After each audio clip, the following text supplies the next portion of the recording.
About a decade ago was the first time that I recall making a presentation on the future of digital in wealth management, and we decided that we would do it in Asia. Why we decided we would do it in Asia is because at that stage we'd launched the largest client insight research program that ever existed at the time. And the feedback from the high net worths and the ultra high net worths was, this is what we want. I thought that's pretty persuasive. Multimillionaires telling us what we need to do. So I made that presentation to an audience that was probably about half the size of what we have here today. Some of you were in that presentation. The reaction was not what I expected.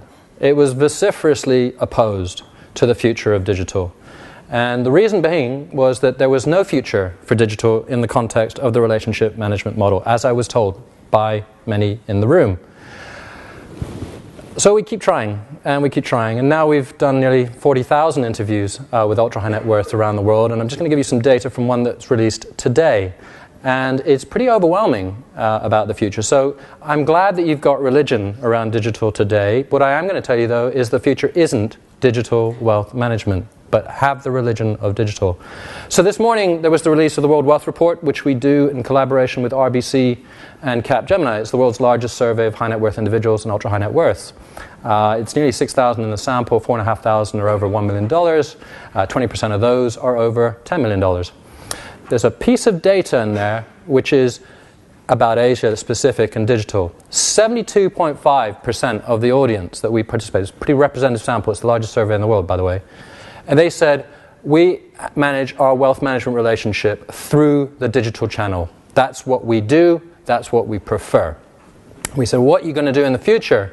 And they said, well, 82.3% said, we will do more of this, we will grow. So what was really significant is that, and that, by the way, is 20 points higher than the global average. Okay?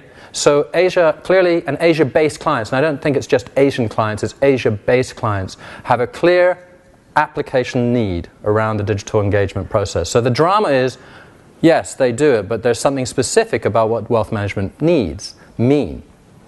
The second point that you have to take about this is that they're then saying, look, if you don't have a digital component into the relationship, 83% said, we will move. 83% said we will move. Again, nearly 20 plus percentage points above the global average. This is a market on the move, but we're not talking about digital wealth management per se as the future issue that you need to think about. Remember that 10 years ago we told you, as an industry, this is what you need to do, you disagreed. Now I'll just try and bring it a bit more back to earth, which is, what do we need to be worried about or concerned about in the relationship model? Some of the discussion that we had a bit earlier kind of echoed it, which is, how will we make digital work? We know the demand is there. We know the applications are there. We know the outsourcers are there. But what's not there yet? The obstacle, and I put it to you as lightly as possible, is not the clients.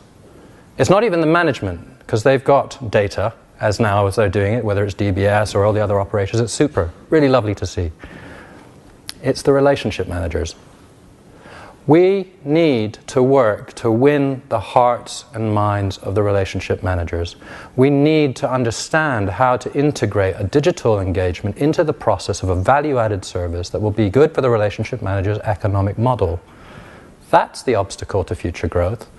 It's not about being digital or more digital. By the way, at the moment, from work we do around the world, we now have calculated that the industry of wealth management is spending just shy of $1 billion on developmental projects around digital wealth management, focused specifically on high net worths and ultra high net worths. $1 billion. And that commitment in check terms only really occurred in the last 18 months. So we're up at a big number. But the thing that I want to do, and I've got a little bit more time than I thought, is really get you to think about where the wealth manager fits. We focus on client experience, and you get a lot of that. You can read the work, and obviously a lot of you talk about it. We're very keen on that. But if 60% of the operating cost of the business is around the personnel, of which 50% of that is around the personnel that deal directly with clients, and if their income is directly influenced by the amount of time that they interact with the clients in terms of the face-to-face process, And if the digital solution will mitigate against them being able to do that, therefore the question that they will have is, what is my value? How will I engage? How do I prove it? Now we can get all the arguments we do and we give, which is, this is an enabler, an empower. You can deal with 55 clients as opposed to 5. And all of that makes perfect sense. In fact, in many ways, even the relationship managers understand that. But there's fear.